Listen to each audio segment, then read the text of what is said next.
everybody, my name is Sierra, and as you can tell by the title, I found a lump.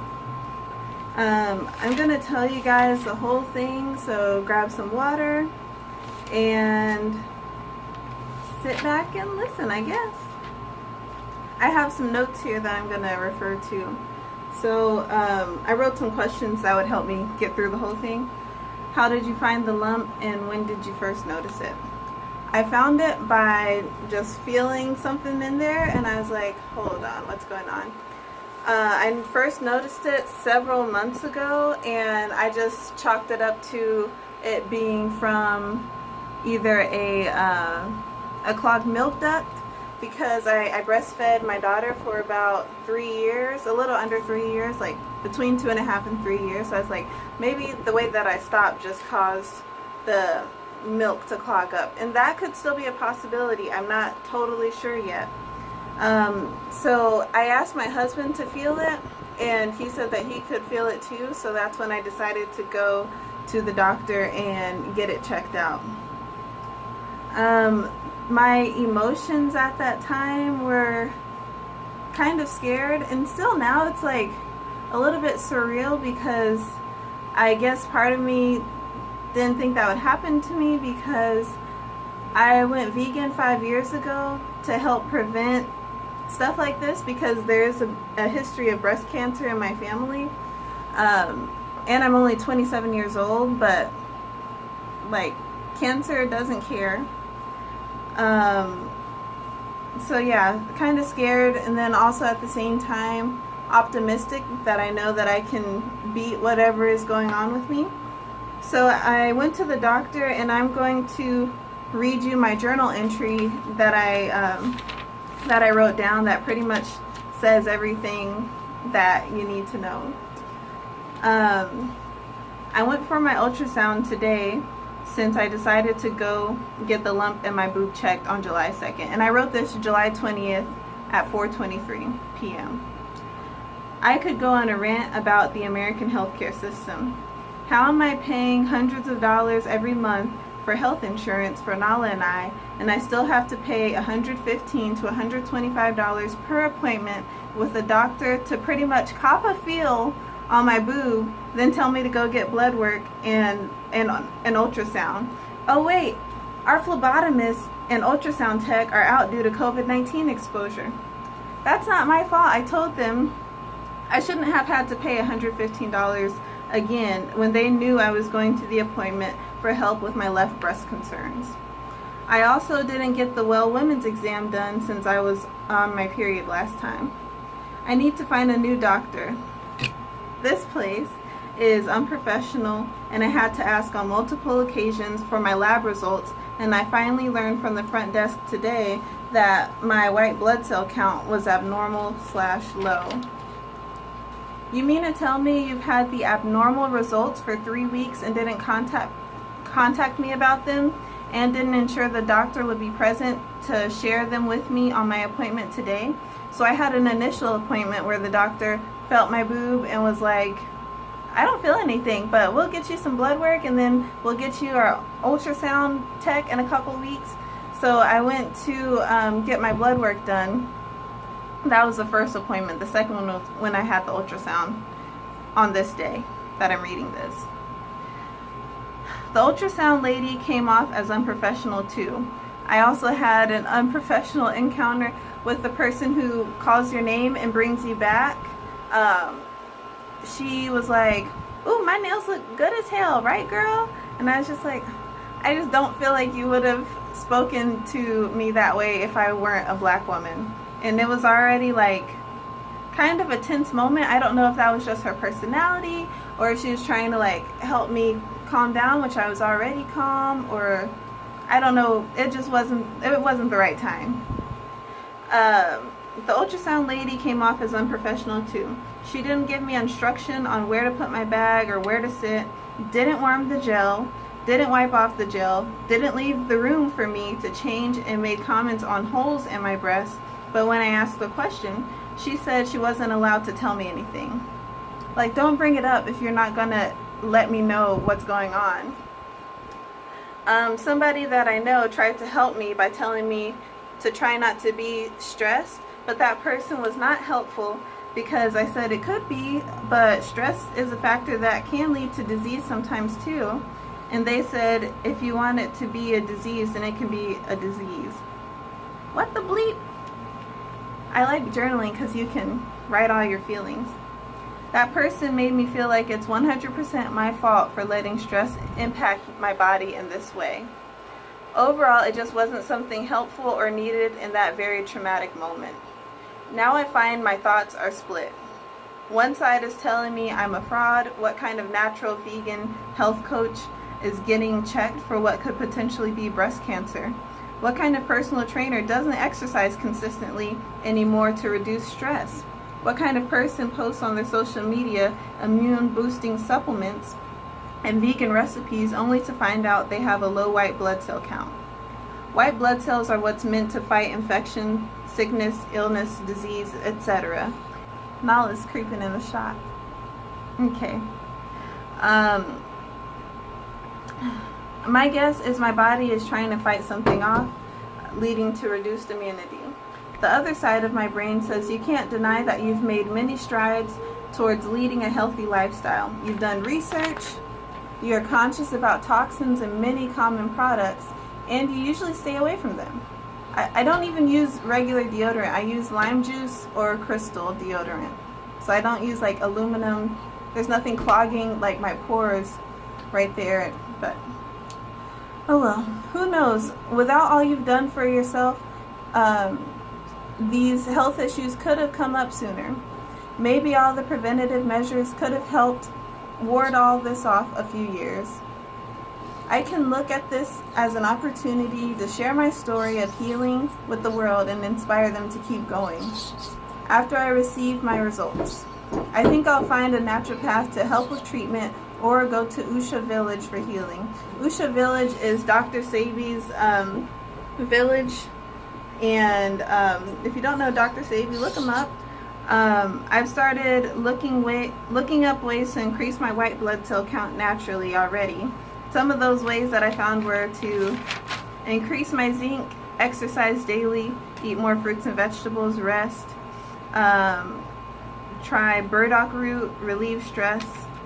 Those are some of the things to help raise your white blood cell count that I found.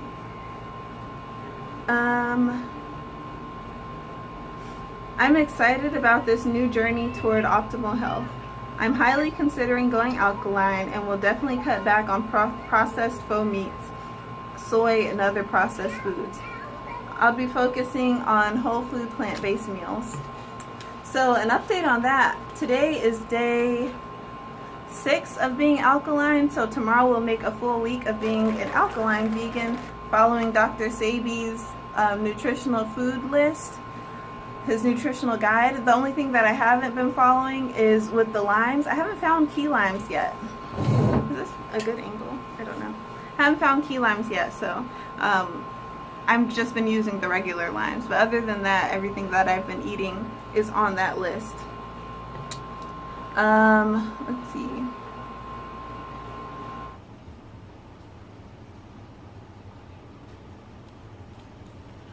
Hi guys, so we had a little location switcheroo and now we're inside. So some of the other things I wanted to touch on are what research I did while I was waiting. I looked up a bunch of YouTube videos of other women who found lumps in their breast. I searched for some different cancer doctors on YouTube and watched their videos explaining benign cysts versus malignant cysts. A benign cyst is a cyst that is not cancerous. A malignant cyst is cancerous or can be cancerous.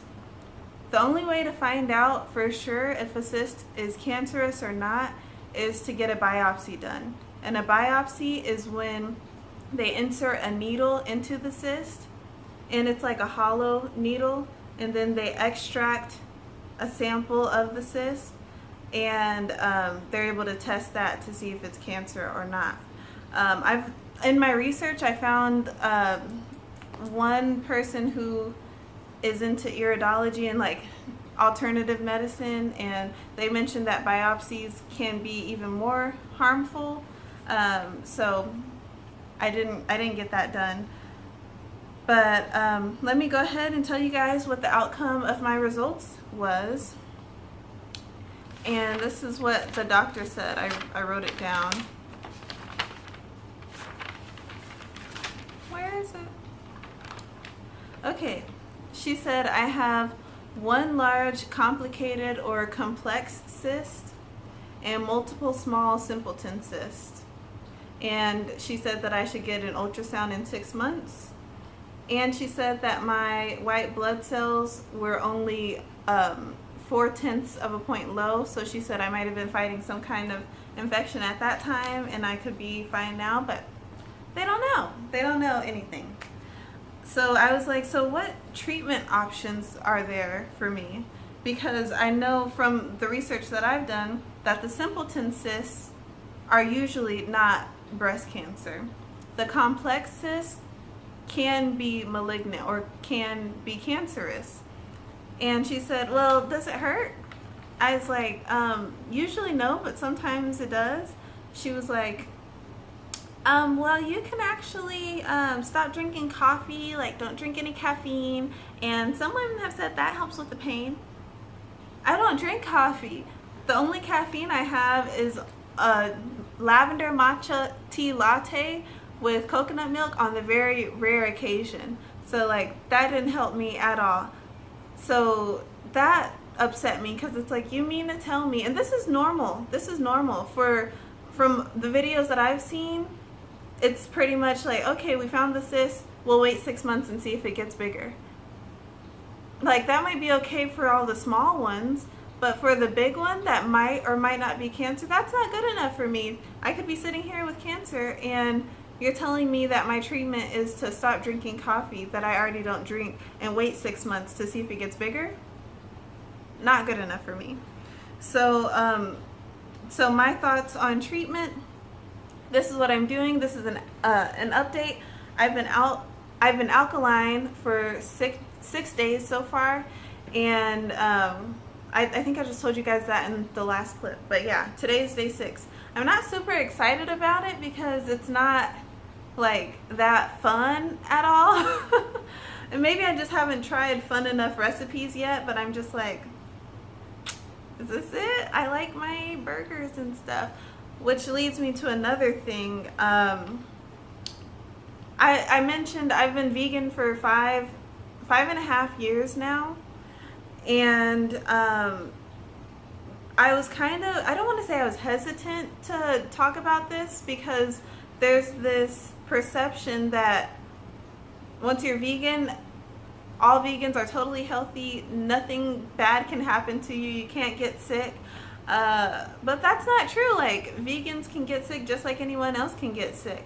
And I found myself blaming myself a lot and wondering if it's because, and this could be a reason, I love like Impossible burgers and like vegan hot dogs and fries and all this stuff that I know is not that healthy, but I don't know, for some reason in my mind I was like, well, this has got to be a little bit healthier than like animal products, but we really don't know. These products are so new.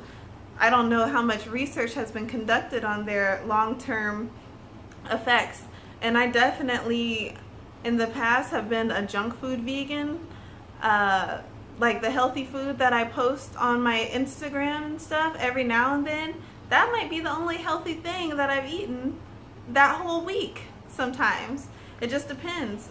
So yeah, I'm definitely cutting out processed foods. And on the alkaline diet, like there aren't processed foods. You have to really cook pretty much everything on your own unless you find somewhere that can accommodate alkaline meals, which sometimes they can, sometimes they can't. So yeah, been alkaline, and that is supposed to help eliminate mucus in the body, which Dr. Sebi believed to be the cause of all diseases.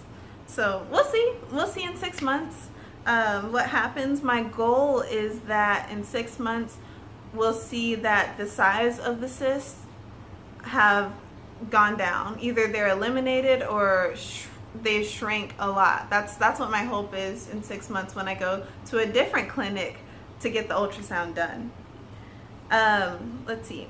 I also have take some herbs from Dr. Sabi. So this is where the next part comes in.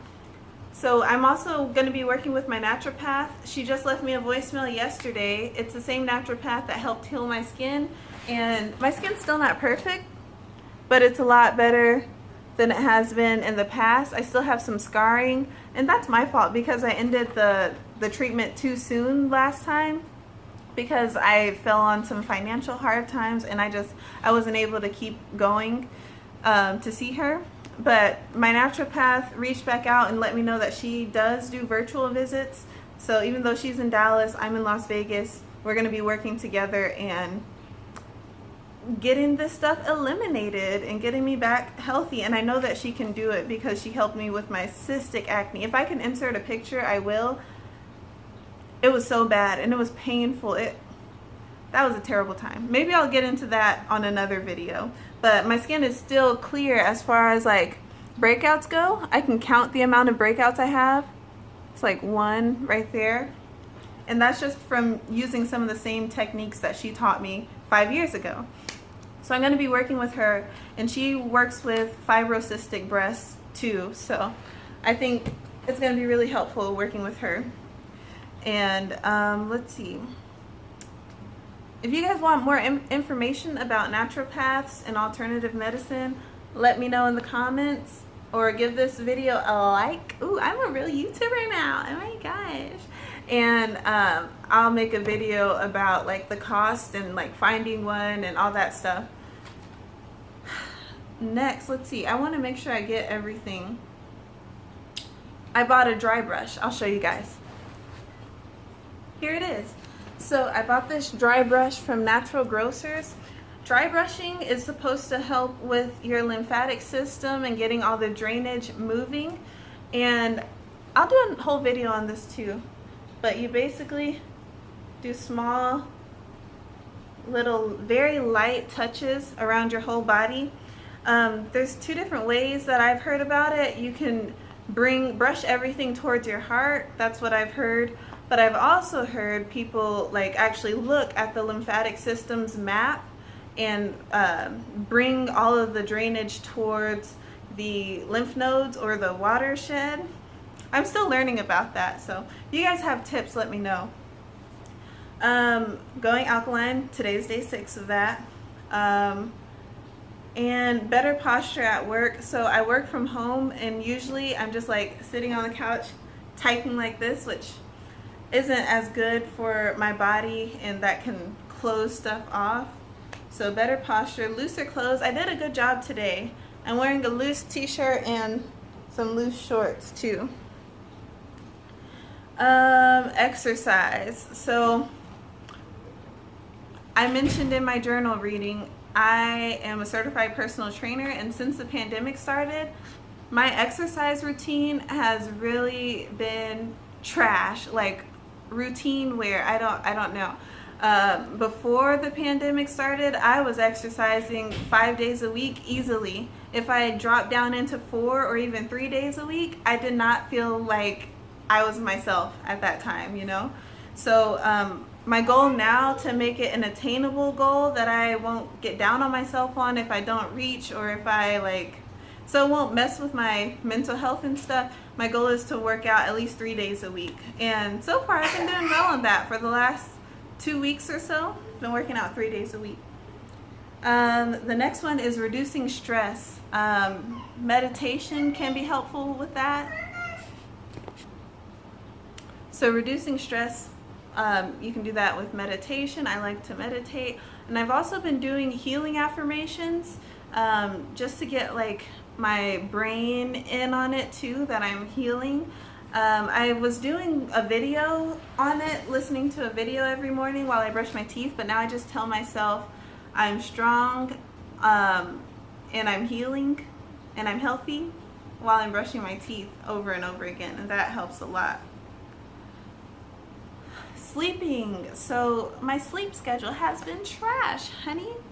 My goal is to be asleep by 10:30 and to get up around 6:30, so that'll just make my day go so much smoother. Then I can work out and everything will just flow better, I think. Okay, I have a lot of like little stars here that I want to make sure I don't miss. I realize now that I'm putting a lot of blame on myself here. I've recorded this video like 3 times, 3 times already, and this is number 3. And after listening to them again, I realized how much I was blaming myself, which, okay, some of my actions could have led to this, but then at the same time, if you're going through the same thing, it's not your fault. We live in a toxic environment. We live in a toxic world. It's hard to stay healthy with so much like going on. So it's not your fault. Don't get down on yourself. The most important thing that you can do is figure out your plan of action. If you feel like you're not getting treated properly at whatever place you're going to now, go to a different doctor. If you want to try alternative medicine, I've always had good experiences with naturopathic doctors. So don't be afraid to look at all your options and see what's out there. The important thing is what we're going to do moving forward. Everything in the past got us here. Now we have to figure out how to move forward. Next thing, I don't want this video to discourage anyone if you were thinking of being vegan or if you've been vegan for a while. Like I said, I've been a junk food vegan. It hasn't been that healthy. I get stressed out easily. So many different factors could lead to this. Just like many people who watch videos like this and aren't vegan wouldn't watch a video and be like, oh, okay, I'm gonna stop eating the standard American diet now because somebody got sick. It can happen to anybody. What I would say if you decide to go vegan is get your blood work done maybe every year, just to make sure that everything is in balance, like all of you're meeting all your nutritional needs. Yeah, and take your vitamins too. If you look up naturopathic doctors, I know that it's expensive, or at least the first appointment is usually anywhere from $300 to $400, and that's with most naturopaths. That's because that first appointment is from anywhere to 60 to 90 minutes or even longer, and then the appointments after that are anywhere from $100 to $200. So basically the same that I was paying for terrible care, I can get a naturopath. The reason why it's so much is because naturopathic doctors are typically not covered by insurance, even though their stuff is what usually works. But that's just, this is America, baby. Next.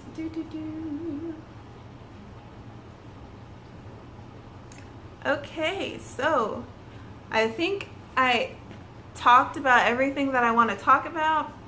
I apologize for the lighting, for the appearance of everything, but I hope that you were able to take something away from this video. And if you're going through this, if you're going through this, know that you're not alone. It's not your fault. Just do your best moving forward. If you want to talk and connect with me, please leave some comments down below. So that's it. Thank you all for watching, and bye guys, I love you guys. We'll see you next time. Bye, I love you guys. Oh, that's so sweet. Okay, bye guys.